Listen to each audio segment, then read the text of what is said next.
Hey, salut la team lactée et bienvenue dans cette nouvelle vidéo. Alors j'ai une petite question, est-ce que vous avez déjà, vous ou votre moitié, goûté votre lait? Le temps que vous répondiez en commentaire, moi je vous rappelle que vous pouvez vous abonner à la chaîne si ce n'est pas déjà fait parce qu'il y en a beaucoup des petits coquinous qui passent par là et qui ne sont pas abonnés. Et vous pouvez aussi enclencher la cloche si ce n'est pas déjà fait, comme ça vous êtes au courant de toutes les dernières vidéos. Et bien sûr, n'oubliez pas de liker et de commenter, même au fur et à mesure de la vidéo, s'il y a des choses qui vous interpellent. Autre petite chose, si vous ne pouvez pas vous poser pour regarder la vidéo, pensez à mettre des écouteurs, vous pouvez toujours écouter, vous n'êtes pas obligé de vous poser pour regarder ma gueule made in Wish.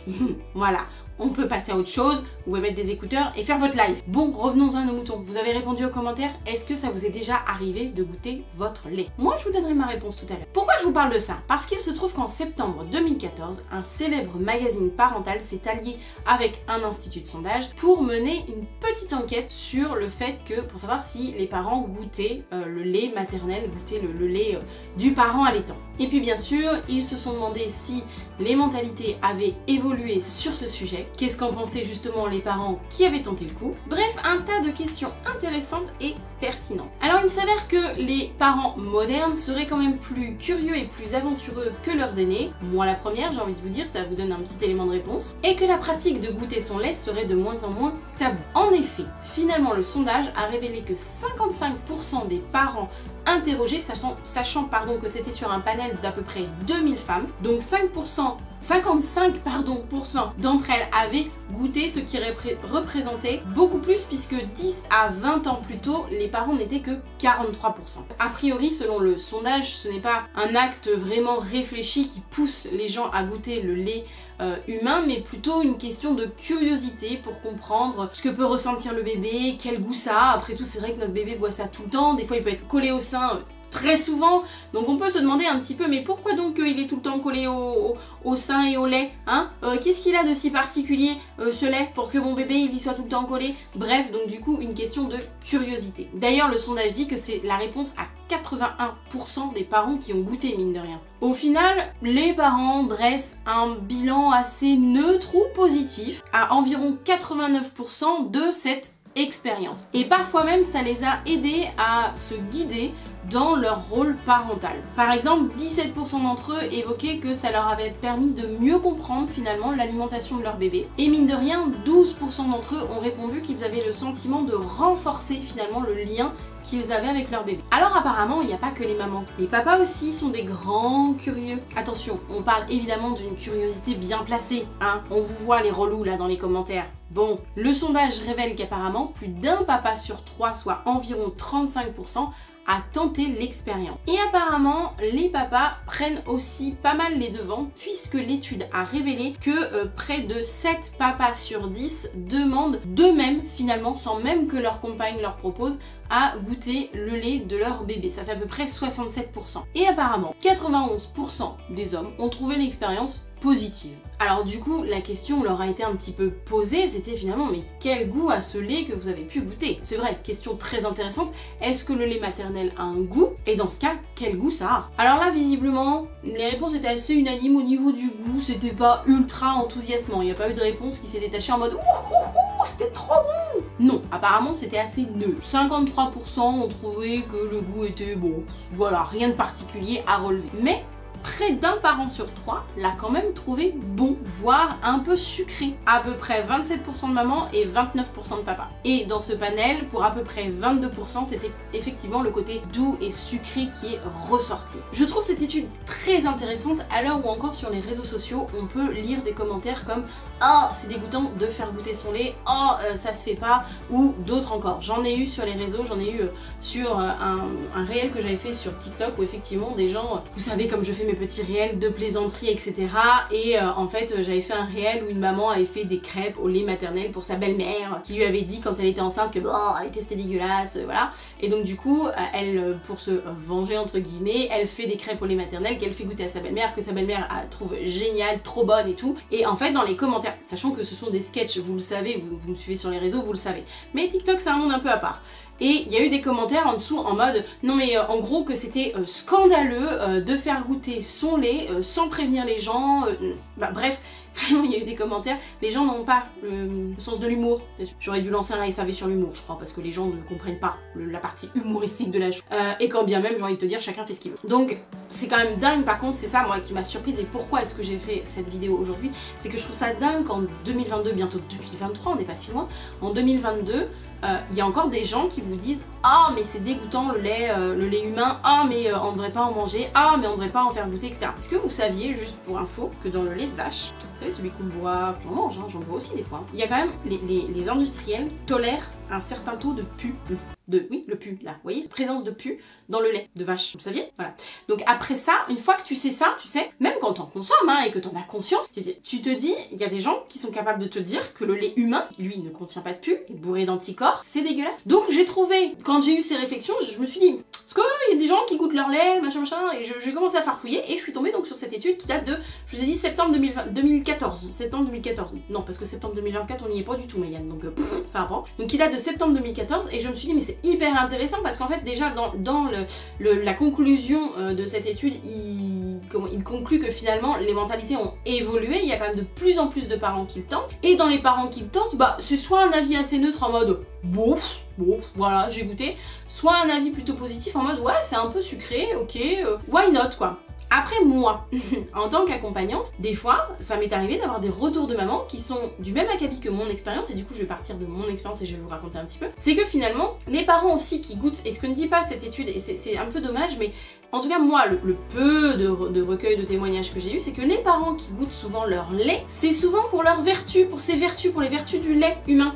Et oui, souvent c'est l'hiver qu'il y a un gros pic parce que les parents sont malades, maman est malade, papa est malade, le grand est malade, il y a une toux qui n'arrive pas à passer, il y a un nez qui est encombré, il y a machin.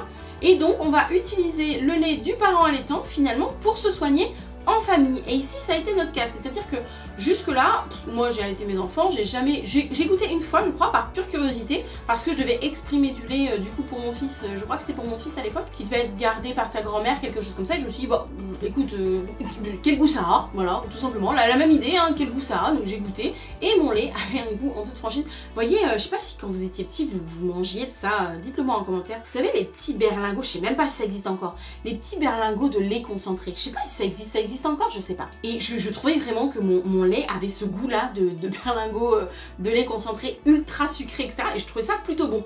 Donc, quand j'ai été malade la fois suivante, parce que je suis tombée malade comme tout parent, hein, qui a des enfants et on tombe malade tout le temps, et en fait je me suis soignée basiquement, sirop pour la toux, etc. Ça ne passait pas. Un mal de gorge. Puis moi quand j'ai mal à la gorge, j'ai un réflexe, c'est de couvrir ma gorge toute la période où j'ai mal. Et puis allons-y pour les tisanes, les choses comme ça, le sirop, etc. Et ça passait pas. Je me suis dit, bon, quand les enfants sont malades, ils têtent, il paraît qu'on produit des anticorps, vaille que vaille, je tente le tout pour le tout, de toute façon j'en pouvais tellement plus. Écoute, je le fais. Et je me prenais, voilà, est-ce qu'on va le voir là? Je me faisais des petits shots comme ça, ouais, pas beaucoup plus parce que je suis pas quelqu'un qui arrivait à exprimer facilement en plus du lait. Moi c'était à la main ou rien, et en plus de ça, j'étais plutôt en one shot. Les enfants têtes, il y a tout ce qu'il faut que j'exprime, ça devient un peu galère. Je pense que moi je préfère donner direct. Tu vois. Et donc je faisais des petits shots comme ça allez, je devais en faire 3 par jour. Et je vous assure qu'en 3 jours, un mal de gorge que je me trimballais depuis, j'en pouvais plus depuis un moment, en 3 jours ça a été terminé. Mais du coup, j'étais tellement convaincue que j'ai réitéré en mode ouais, mais est-ce que c'est vraiment ça? Hein, parent scientifique. Moi je vous l'ai dit, je suis une vraie scientifique avec la parentalité, avec l'allaitement. Donc j'ai quand même, une fois que je suis retombée malade, j'ai retenté le truc. En mode, est-ce que c'était vraiment ça? Et j'ai commencé par ça. 3 jours! Plié, terminé, il n'y en avait plus. Et en fin de compte, une fois où l'amoureux finalement a été malade, mais alors malade, et je lui dis écoute, le tout pour le tout, moi j'ai plus qu'une seule solution pour toi, c'est mon lait. Je dis là, franchement, on a écumé les sirops, on a écumé les actifènes, on a écumé tout ce que tu veux. Franchement, je sais plus quoi faire pour toi, puis il était vraiment mal. J'ai plus que ça mon brave ami, j'ai du lait, est-ce que tu veux tenter le truc? Et il m'a dit, au point où j'en suis, avec tout ce que j'ai essayé, il me dit je suis pas ça prêt, vas-y, donne. Et en fin de compte il a goûté, et au début il a goûté, il fait ouais, il a goûté du bout des lèvres en mode, puis il fait bof, c'est pas dégueu. Puis il a bu son truc, voilà. Et pareil, 3 petits shots par jour. Et finalement, pareil, en 2-3 jours, ouais, les 3 jours, quelque chose comme ça, basta, terminé, c'était soigné quoi. Alors, est-ce qu'on peut imputer ça au seul lait maternel? Moi, j'aurais tendance à y croire parce que on sait que quand on est malade, nous, ou quand nos enfants sont malades, on développe des anticorps en fonction, forcément, quand on vit dans le même milieu familial. Donc j'ai envie de dire que oui, quelque part. Maintenant, j'ai pas d'études scientifiques pour étayer mon propos, évidemment. Je ne fais que vous redonner mon expérience qui va avec le contexte de la vidéo d'aujourd'hui et que je trouve très amusante en plus de ça. Mais écoutez, si c'était à refaire, je le referais déjà parce que le goût était pas dégueu, en tout cas le mien était pas dégueu. Alors j'ai un lait qui lipase, hein, si je le congèle vraiment. Si je le congèle sans le chauffer, c'est une horreur. Mais frais comme ça, exprimé frais, il est plutôt bon finalement. Donc si c'était à refaire, je sais que je le referais. Et finalement les enfants se soignant avec du lait maternel quand ils sont malades parce que c'est bourré d'anticorps, je me dis pourquoi pas nous en fait. Donc voilà pour notre petite expérience. Je sais pas si vous avez déjà tenté du coup. Est-ce que vous avez déjà essayé? Est-ce que vous avez déjà goûté? Est-ce que votre moitié a déjà goûté? Est-ce qu'un membre de votre famille a déjà goûté, ne serait-ce que par curiosité pour comprendre? Est-ce que c'est quelque chose qui vous dégoûte? Parce que même si vous êtes allaitante, vous avez le droit de vous dire ah non, je goûterai jamais ça, etc. Et surtout, j'ai une question à vous poser et j'aimerais qu'on l'élucide en commentaire. Je ne comprends pas cette aversion que peuvent avoir des personnes pour le lait humain. C'est-à-dire que il y a eu une expérience sociale, elle doit pouvoir se retrouver sur YouTube, hein. Il y a eu une expérience sociale comme ça, où dans la rue, on faisait goûter différents petits shots de lait. Et donc il y avait du lait de vache, du lait de chien, du lait de jument, du lait d'âne, hein. Il n'y a pas de lait maternel, je crois. Non, il devait y en avoir une autre avec du lait maternel. Mais là, il n'y a pas de lait maternel. Et en fait, quand la personne qui présentait le plateau disait ah c'est du lait de... Enfin, je me souviens, c'était surtout le lait de chien, ça.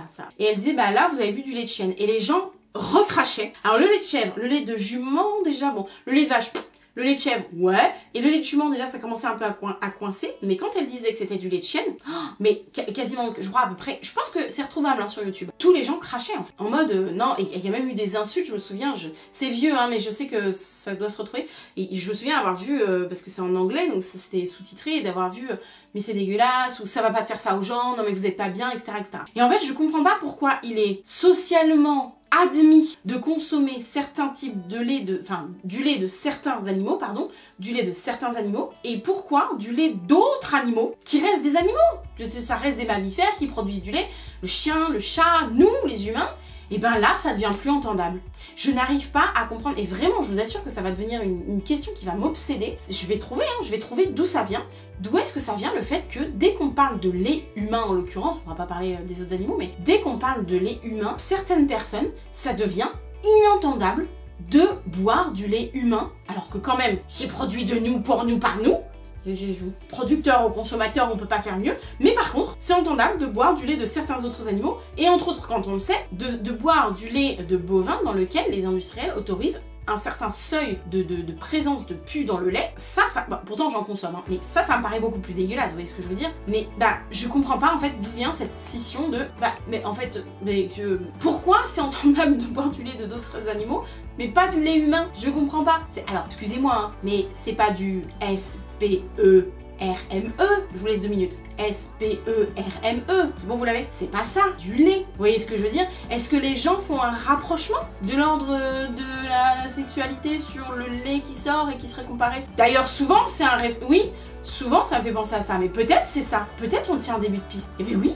parce que souvent dans les commentaires on a ça. Moi je me souviens surtout dans pour les bijoux, vous savez que je fais des bijoux au lait maternel. Et souvent quand je fais de la pub, hein, c'est normal, et j'ai en commentaire souvent bientôt on va cristalliser le de monsieur. Et pourquoi pas le de monsieur. Et je l'ai souvent, c'est vrai, ce parallèle. Alors je dis pas le mot, c'est pas que je veux pas le dire, c'est que je veux pas être censurée par vous avez compris. Mais souvent, il y a le parallèle avec la semence de monsieur. C'est vrai, maintenant que j'y pense, peut-être qu'on tient une piste, peut-être que les gens, dans leur tête, le lait humain, ils le comparent avec la semence de monsieur. On s'est compris quand j'ai... Et je me dis peut-être qu'on tient un début. Mais alors du coup je comprends pas le parallèle parce que ça n'a strictement rien à voir. On est d'accord, il y en a un il est fait pour concevoir les bébés, l'autre il est fait pour les nourrir, voire même pour nourrir l'humanité, puisque je vous rappelle qu'il y a l'histoire de ce qu'on appelle les tétères. L'histoire des tétères, c'est ces femmes qui, ces hommes âgés, adultes, qui venaient téter le sein des femmes pour les désengorger à une certaine époque parce qu'on n'avait pas le tire-lait, on n'avait pas tous ces trucs là. Donc ça existait, il y a même des gens qui étaient payés pour ça, on les payait pour ça, tu vois ce que je veux dire? Donc en quoi c'est choquant? Pourquoi faire ce parallèle là? Tu vois, je me pose des questions toute seule directement en vidéo. Pourquoi faire ce parallèle là? Pourquoi ça choque? Pourquoi c'est inentendable pour certaines personnes? Bref, j'aimerais bien que vous m'aidiez en commentaire à élucider ce truc là parce que vraiment c'est un truc que je n'arrive pas à comprendre. Est-ce que ça vient d'un parallèle effectivement biaisé avec des éléments qui seraient plutôt autour de la sexualité, et là je vois pas le rapport et il y a beaucoup de travail d'information à faire je pense, ou ben je sais pas. Bref, je veux bien vos avis. Je sais pas si ça s'entendra en vidéo, il y a un bruit dehors qui fait un bruit de fond, j'espère que ça s'entendra pas trop. De toute façon on arrive à la fin de la vidéo. Donc voilà, j'aimerais bien qu'on élucide ça en commentaire ensemble. Moi j'attends vos commentaires, je suis prête à y répondre, je suis au taquet comme ça derrière mon écran, comme ça, je vous attends. En attendant, bah écoutez, en attendant qu'on résolve ce mystère, moi je vous fais des gros bisous. Je vous souhaite une belle voie lactée et je vous dis mardi pour la vidéo FAQ. Voilà, allez!